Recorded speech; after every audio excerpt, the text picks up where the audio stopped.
Salam sejahtera, terima kasih karena bersama dengan saya di Nazilin Unity Channel. Ini satu lagi kejutan paling besar dalam kes Najib. Bekas pengerusi 1MDB tak puas hati dana 700 juta ringgit dialihkan, kata saksi.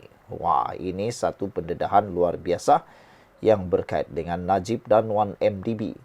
Bekas pegawai penyiasat polis memberitahu Mahkamah Tinggi Putrajaya bahawa bekas pengerusi 1MDB Bakir Saleh menyuarakan rasa tidak puas hati terhadap pengalihan dana sebanyak 700 juta milik syarikat itu. R. Rajagopal berkata demikian ketika memeriksa pemeriksaan utama oleh Peguam Muhammad Safi Abdullah dalam perbicaraan kes salah guna kuasa dan pengubahan wang haram berjumlah 2.27 bilion terhadap Najib hari ini. Rajagopal yang bertanggungjawab menyiasat dakwaan pecah amanah jenayah CBT dalam 1MDB berkata, rasa tidak puas hati itu dinyatakan Bakir ketika mengambil keterangannya sebelum ini. Sebelum kita teruskan laporan ini, jangan lupa siapa yang ada masalah gout, kencing manis, dan tinggi darah, sila tekan butang produk yang saya kongsikan ini. Saya tak jual produk, saya hanya kongsikan kepada anda manfaat untuk persediaan baik untuk kesihatan anda menjelang raya nanti, supaya nanti raya jangan pula ada masalah gout. Macam itulah, sediakan payung sebelum hujan. Sekarang ini harganya sangat murah dan ianya sangat terhad. Cepat beli sebelum kehabisan stok. Kita teruskan, Rajagopal memberitahu Hakim Colin Lawrence Sequeira bahawa Bakir berkata, dia dan lembaga pengarah tidak berpuas hati dengan sifat perjanjian usaha sama 1 bilion Amerika Syarikat dolar yang ditandatangani 1MDB dan Petro Saudi International Limited PSI pada September 2009 serta pengalihan 700 juta AS dolar yang sepatutnya untuk usaha sama tersebut. Bekas pegawai polis itu berkata, lembaga pengarah kecewa apabila mendapati perjanjian itu yang sepatutnya antara 1MDB dan PSI sebenarnya melibatkan sebuah entiti berpengkalan di Kepulauan Cayman yang didakwa berkaitan dengan PSI. Ketika polis merakam kenyataan mereka, Bakir dan ahli lembaga lain, pemahaman mereka adalah perjanjian itu antara 1MDB dan PSI. Oleh itu, apabila saya merakam kenyataan Bakir, dia tidak berpuas hati dengan perjanjian tersebut dan kemana perginya 700 juta AS dolar itu, kata Rajagopal. Dia menambah bahawa 700 juta AS dolar tersebut akhirnya berakhir di dalam akaun entiti luar pesisir Goodstar Limited yang dikaitkan dengan individu utama skandal 1MDB, Low Tiak Jo atau Jolo.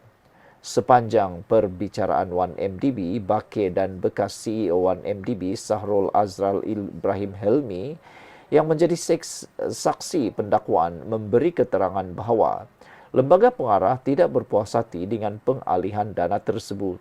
Bakir juga sebelum ini memberi keterangan bahawa dia menghantar pesanan SMS kepada Najib mengenai isu dalam 1MDB, namun bekas Perdana Menteri itu didakwa tidak memberi sebarang maklum balas. Bakir kemudian meletakkan jawatan sebagai pengerusi syarikat itu pada akhir Oktober 2009. Bagaimanapun, Najib dalam pembelaannya berkata Bakir sepatutnya cuba bertemu dengannya untuk membincangkan isu berkaitan 1MDB, bukan hanya menghantar SMS.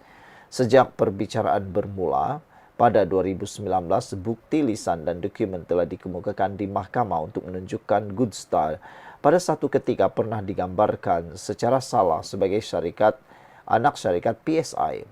Pasukan pembelaan Najib pula berhujah bahawa dia tidak mengetahui atau terlibat dalam sebarang salah laku di 1MDB dan penyelewengan dana didalangi sepenuhnya oleh Jolo serta anggota pengurusan 1MDB. Bagaimanapun, pasukan pendakwaan mendakwa tindakan Jolo di 1MDB dilakukan dengan restu Najib. Pada 30 Oktober tahun lepas, mahkamah memerintahkan Najib membela diri atas 4 pertuduhan salah guna kuasa 21 pertuduhan penggubahan wang haram membabitkan 2,27 bilion ringgit daripada 1MDB. Sekira memutuskan pihak pendakwaan berjaya membuktikan kes prima facie terhadap Najib berdasarkan keterangan kira-kira 50 saksi. Selain Bakir dan Sahrul, saksi pendakwaan lain termasuk bekas anggota pengurusan NMDB antaranya bekas Ketua Pegawai Kewangan Azmi Tahir dan bekas penasihat undang-undang Jasmine Low. Antara awal Disember tahun lalu hingga akhir tahun ini, Najib menghabiskan 26 hari di kandang saksi bagi mencabar kes pendakwaan dan menimbulkan keraguan munasabah. Antara hujah pembelaan Najib adalah dia dijanjikan derma oleh mendiang Raja Abdullah dari Arab Saudi dalam satu pertemuan di Riyadh pada tahun 2010. Pendakwaan dikendalikan oleh Timbalan Pendakwa Raya Ahmad Akbar Garib. Sekian dulu untuk kali ini. Jangan lupa tinggalkan komen Anda, tekan butang subscribe. Bye-bye. Salam sejahtera, terima kasih karena bersama dengan saya di Nazilin Unity Channel. Kali ini, Perikatan Nasional betul-betul kantoi tak boleh mampu jawab lagi. Ini apabila bakal berlaku pilihan raya air kuning tak lama lagi. Yang mengejutkan ialah apabila Perikatan Nasional dicabar, namakan calon Perdana Menteri dan Menteri Besar Perak. Kemarin kita agak ketawa dan lucu juga sebab ada banyak troll di media sosial berkait dengan Dr. Syam, Menteri Besar Terengganu, sehingga tular kembali satu gambar banner yang dinaikkan menuntut Menteri Besar Terengganu letak jawatan. Apabila banner itu keluar, ramai yang cuba troll Menteri Besar Terengganu itu sebagai Perdana Menteri yang bakal gagal kalau dinamakan Perdana Menteri. Jadi, harapan untuk melihat calon Perdana Menteri Perikatan Nasional daripada PAS, yaitu Menteri Besar Terengganu Dr. Syam, kini punah habis.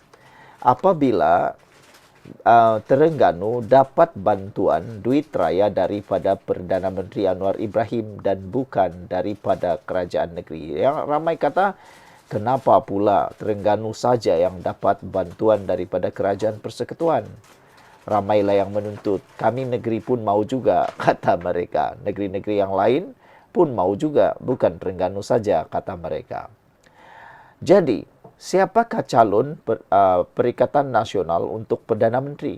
Itulah satu cabaran yang mungkin sukar dijawab oleh Perikatan Nasional.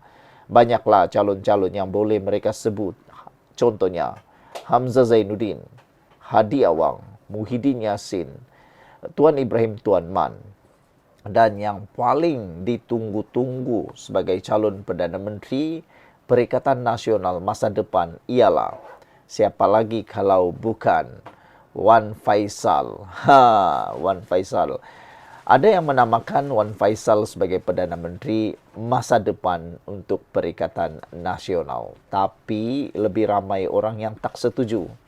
Kata mereka kalau Wan Faisal jadi Perdana Menteri Perikatan Nasional, bertimbunlah duit nanti, kata mereka, apabila mereka cuba troll cadangan Wan Faisal dulu mencetak duit. Nah, jadi apabila itu tular, ramailah yang katawa habislah kan. Blok pembangkang di Perikat Persekutuan Perikatan Nasional telah dicabar menamakan calon Perdana Menteri dan Menteri Besar Perak. Cabaran itu disuarakan oleh Ketua Angkatan Muda Harapan, Wu Kah Leong. Hari ini, AMH mencabar Perikatan Nasional untuk menjelaskan siapakah calon Perdana Menteri dan Menteri Besar Perak mereka sekiranya mereka berhasrat untuk mengambil alih Kerajaan Persekutuan dan Negeri, kata Wu dalam satu kenyataan. Tidak seperti Perikatan Nasional yang masih kabur dalam soal kepimpinan, Kerajaan Perpaduan Negeri Perak telah menampilkan barisan kepimpinan yang jelas dan bertanggung jawab di bawah Datuk Seri Saarani Muhammad yang telah memimpin kerajaan negeri tanpa sebarang skandal rasuah. Beliau juga telah membuktikan komitmen terhadap anak muda dengan melantik pemimpin muda ke dalam pentadbiran termasuk saya sendiri sebagai exco termuda dalam sejarah negeri ini, katanya. Ini menunjukkan bahwa kerajaan perpaduan bukan sahaja stabil, tetapi juga memberi peluang kepada generasi muda untuk berperanan dalam pembangunan negeri. Kenyataan itu dibuat ekoran dakwaan. Pengerusi Perikatan Nasional PN Tan Sri Muhyiddin Yassin mendakwa PN bersedia mengambil alih kerajaan. Wu turut menyatakan pendirian rasmi AMH di dalam PRK Air Kuning untuk menyokong calon BN. Selain itu, beberapa langkah strategik telah pun diambil. Sebagai langkah strategik dalam memastikan kemenangan, AMH telah melantik saudara Khairul Najib, Ketua Pemuda Amanah Perak, sebagai pengarah pilihan raya AMH bagi PRK Air Kuning, katanya. Beliau akan dibantu oleh Ketua Pemuda PKR Perak, Saudara Zaim, serta Ketua DAPSY Perak, Saudara Wong Kar Kiat. Sebuah jawatan kuasa khas akan ditubuhkan lagi bagi menggerakkan kempen secara menyeluruh di lapangan dan di media sosial, memastikan setiap lapisan masyarakat mendapat maklumat yang jelas mengenai calon perpaduan dan hala tuju kerajaan perpaduan. Wu turut menegaskan bahawa AMH menolak amalan politik fitnah yang dibawa oleh PN. PRK Air Kuning akan berlangsung pada 26 April 2025 ini. Sekian dulu untuk kali ini, jangan lupa tinggalkan komen Anda.